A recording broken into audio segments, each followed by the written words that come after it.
प्रेक्षकांनो, आजचा भाग तर खरंच खूप जबरदस्त आहे बरं का.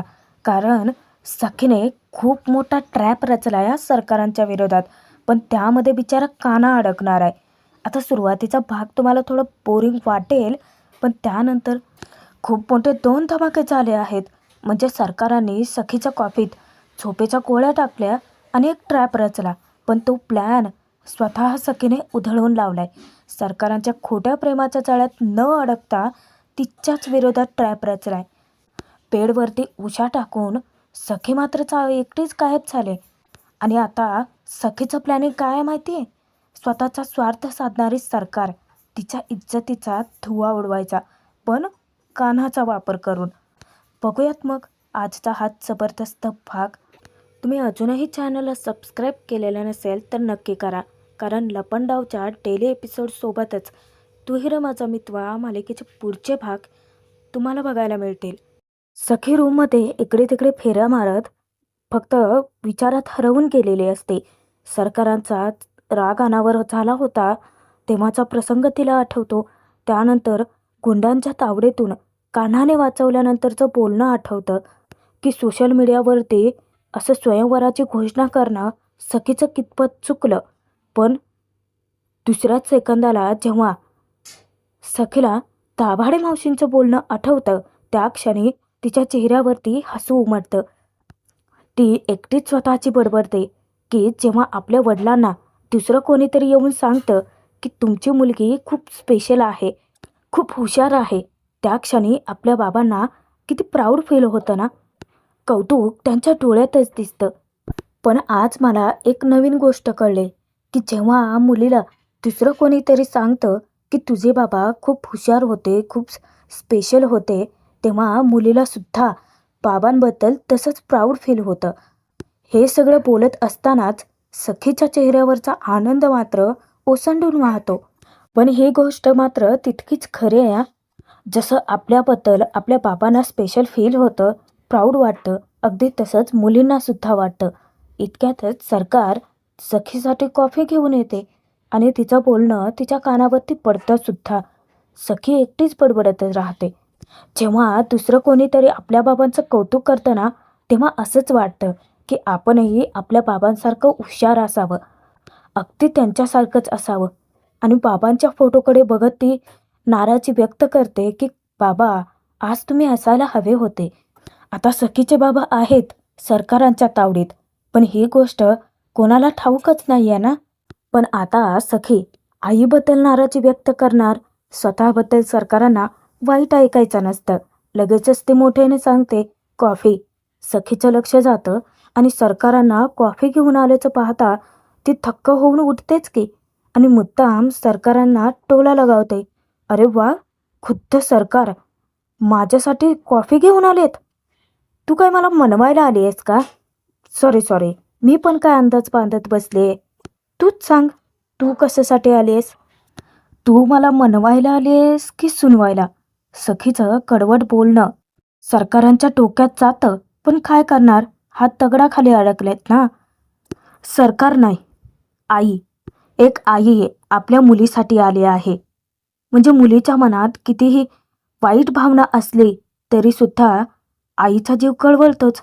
कारण एक आई आपल्या मुलीला उपाशी नाही ना बघू शकत. त्यावर सखी चिडून वैतागून म्हणते की नको ग इतकी चांगले वागूस. कारण त्या चांगल्या वागण्याची सवय लागते आणि मग तू स्वतःच त्या सगळ्याचा अपेक्षा भंग करतेस. तू अचानकच अशी समोर येतेस ना, तेव्हा गोंधळायला होतं की कळतच नाहीये की माझी आई समोर आले की जगासाठी असलेली सरकार. तेव्हा सरकार लगेच म्हणते की ठीक आहे, एवढं प्रेमाने मी तुझ्यासाठी घेऊन आले होते, तुला नको असेल तर जाते मी. मुद्दामच ती तिला मॅनिप्युलेट करण्याचा प्रयत्न करते. सखी, पुन्हा एकदा तू तीच चूक करतेस, तिच्यावरती डोळे झाकून विश्वास ठेवण्याची. लगेचच ती पाघळते आणि सरकारांना थांबवत म्हणते की थांब, एवढी आणलीच आहे कॉफी तर पिते मी. कॉफीचा मग सखीच्या हाती सोपवत सरकार तिला प्रेमानेच विचारते की सकाळपासून तू काहीच खाल्लेलं नाहीयेस, अशी उपाशीपोटी फक्त कॉफी घेऊ नकोस, तुझ्यासाठी काही खायला आणू का मी? तेव्हा सखी थक्क होऊन तिच्याकडे पाहतच राहते. कारण सरकारांचं खरं रूप काय आहे ते तिला अजूनही ओळखता येत नाही. इकडे कान्हा आणि किरण दोघांनाही दाभाडे मावशी सखी आणि त्यांच्यामध्ये नक्की काय बोलणं झालं ते सगळं सांगतात आणि खूप खुश होतात त्या. कानाला ते हसून सांगतात की तुला माहिती आहे सखी मला थँक्यू म्हणाली. सखीला ना नवरा चांगला मिळाला पाहिजे. दाभाडे मावशीने असं म्हणताच मुद्दाम कान्हा जरा गूढपणेच बोलतो. काय माहिती तिचा होणारा नवरा तिच्या समोरच असेल आणि तिला तो ओळखताच येत नसेल तर. तेव्हा मुद्दाम कान्हा खोदून दाभाडे मावशींना विचारतो की म्हणजे तिला त्या गुंडांच्या तावडीतून कोणी वाचवलं त्याबद्दल काही म्हणाली का ती. आता जेव्हा दाभाडे मावशी सांगतात ना की नाही त्याबद्दल ते काहीच नाही म्हणाले तेव्हा कुठे याचा जीव भांड्यात पडतो आणि किरणला तो सांगतो की नाही नाही नाही त्याबद्दल ती बोललीच नाहीये.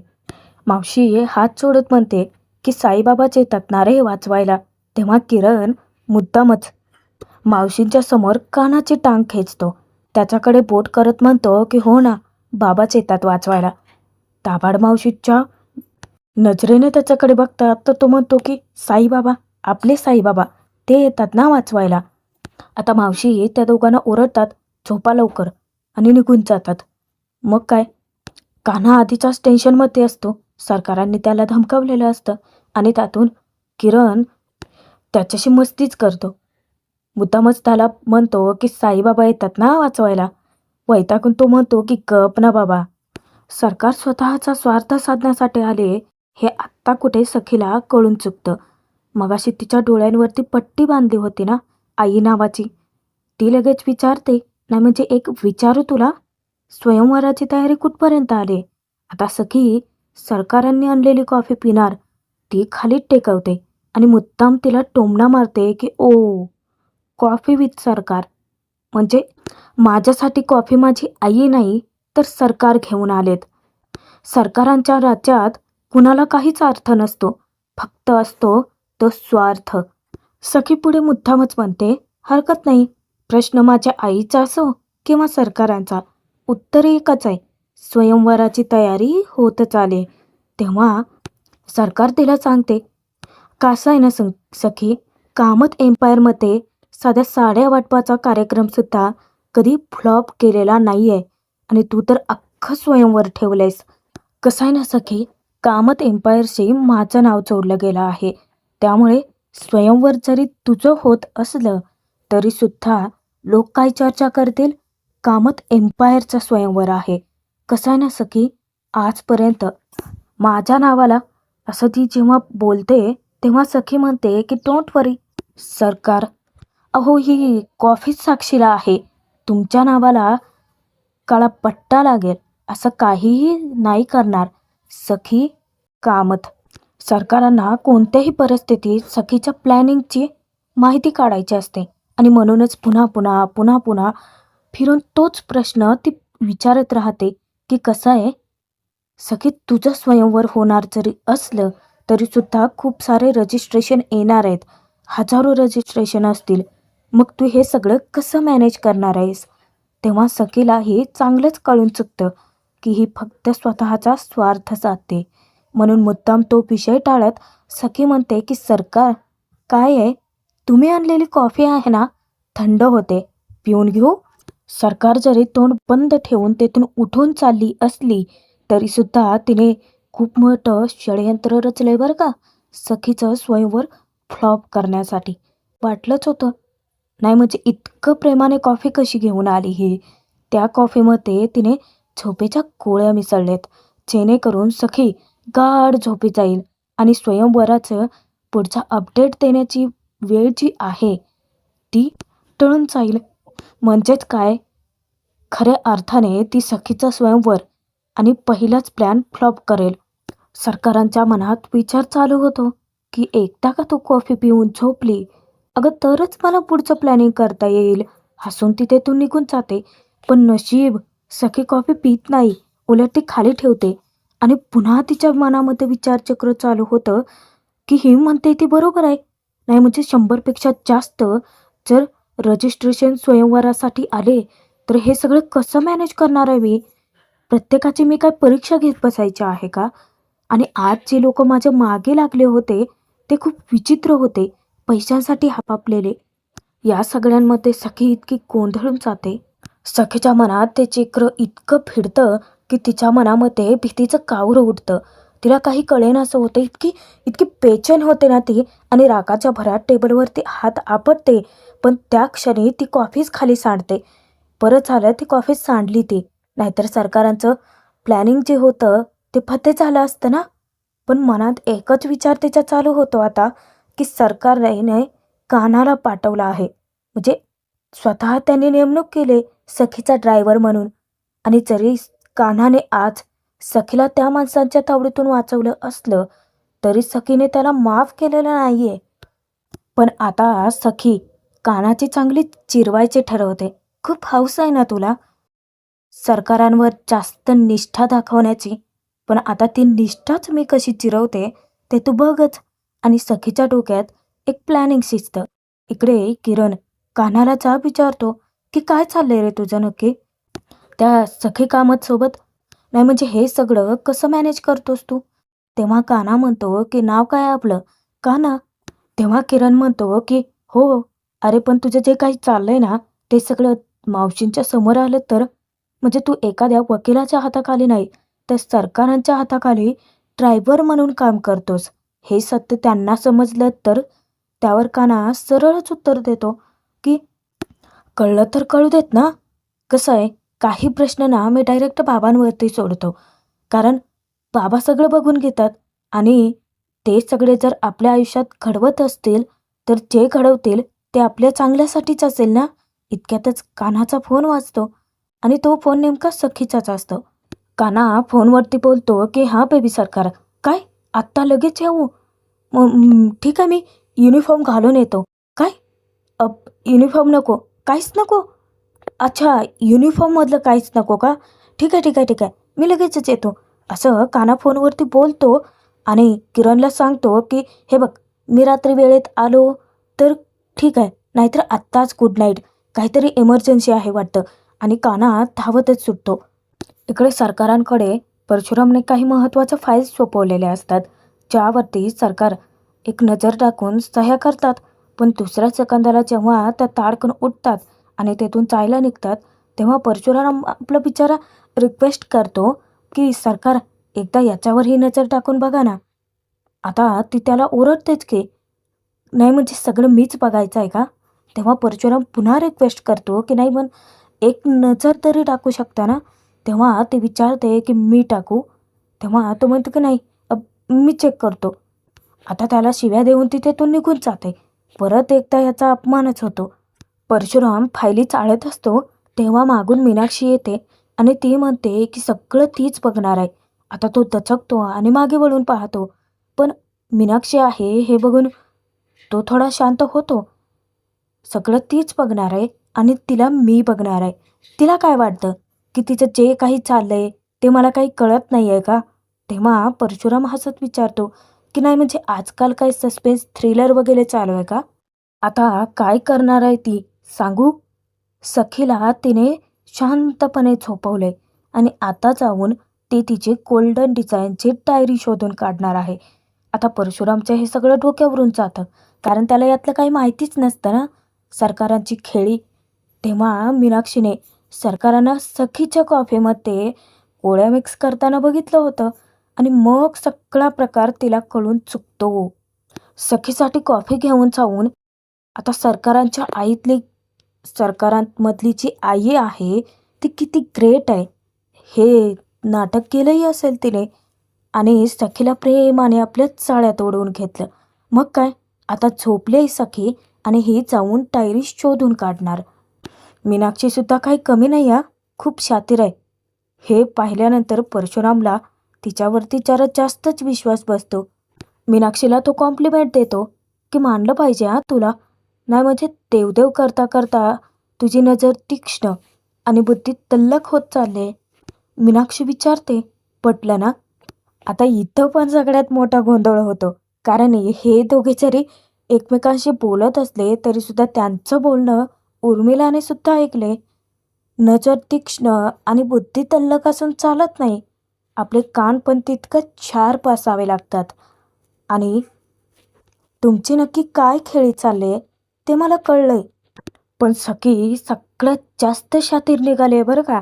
कारण घरातल्या सगळ्यांना मूर्खात तर तिनेच काढलंय. आता सरकारांची कॉफी तर पिली नाही, पण या सगळ्यांच्या हातावर तुरी देऊन डायरी घेऊन तर गायबच होणार आहे ते. आता चोर पावलाने मीनाक्षी आणि परशुराम दोघेही सखीच्या रूममध्ये शिरतात आणि आवाज न करता अख्खी खोली पिंजून काढायचं ठरवतात.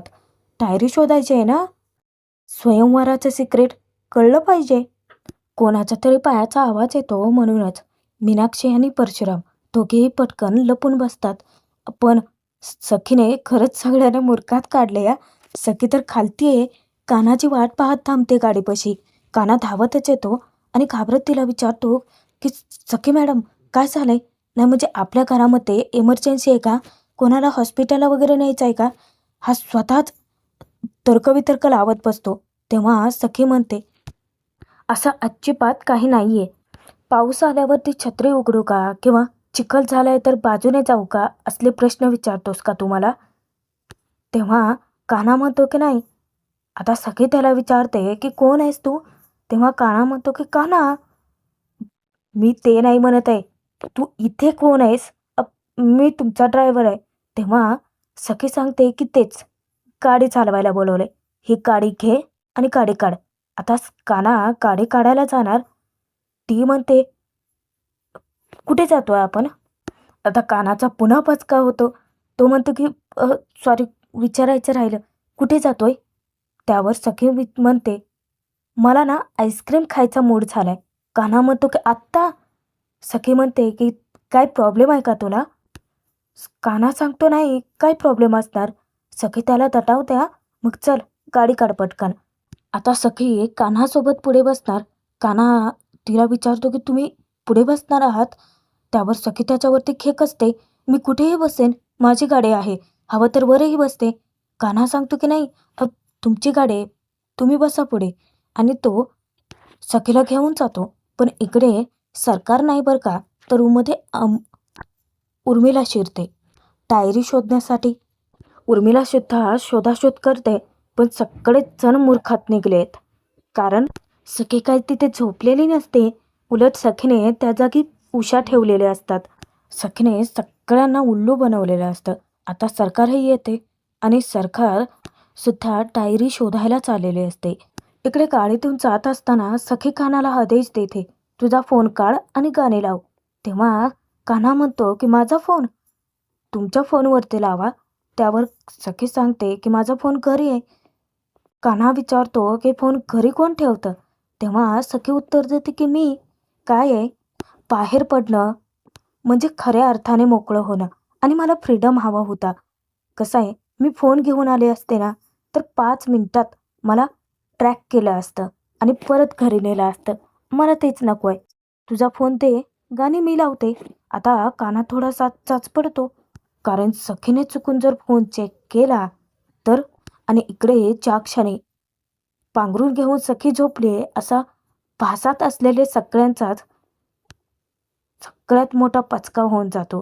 ज्या क्षणी त्या उशांवरती टाकलेलं पांघरून सरकार खेचून काढते. आजचा भाग संपतोय, बघूयात पुढे. सखी कान्हाला ओरडते की जा माझ्यासाठी आईस्क्रीम घेऊन ये. तेव्हा कान्हा म्हणतो की मला फोन घेऊ द्या ना माझा. सखी परत त्याच्यावरती खेकसते, तुला फोन वगैरे काही मिळणार नाही या. आता तू जातोयस का मी पुन्हा आरडाओरडा करू? आता कान्हाचे हात दगडाखाली अडकतात. तेव्हा तो गुपचूप जातो. तिकडे उर्मिला सरकारांना सांगते की सखीची गाडी पण दारात नाहीये. तेव्हा सरकारांना कळतं की सखी गाडी घेऊन गेली, पण ती एकटीच गेली आहे की कुणाला सोबत नेले. आता सखीने खूप जबरदस्त प्लॅनिंग केलं या. कान्हाला आईस्क्रीम आणायला पाठवलं, पण सोबतच कान्हाचा फोन घेऊन गाडी आतून लॉक करून सखी म्हणते की सॉरी कान्हा, आता तुझ्याच हातून तुझ्या सरकारांच्या इज्जतीचा मी धुव्वा उडवते. या सगळ्यांमध्ये तर कान्हा जाम अडकेल, पण बाहेर कसा पडेल पाहणं मनोरंजकच ठरल.